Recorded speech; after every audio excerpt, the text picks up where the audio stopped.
nobody knew where he went. He left the car there. I saw an accident in front of our house, and the police came, and I saw the man get out of the car, and he stood in the crowd, you know, like, oh yeah, what happened? And no. And then there was another guy in the car, and he was in the back. So I guess when the police came, they pulled him out, and they started to handcuff. And I went out there, and I told him, no, wait a minute.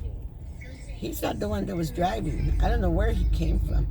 This guy over there, and I told police, that guy over there, the white shirt with the hat, that's the guy that was driving.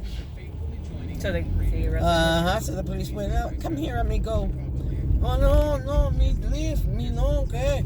You know, come on.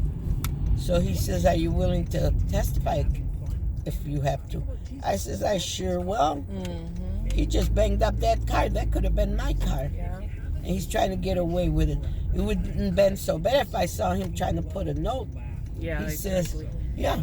He says, so I says, you see that window? I live there. I sit on the rocking chair. I have my rocking chair. I says, everything that happens down here, I see it. He says, okay. And he gave me a card. And he took my name and stuff. But they never, I guess they just did with him because... Maybe he confessed. Uh-huh. And the other little guy is crying, I don't do nothing.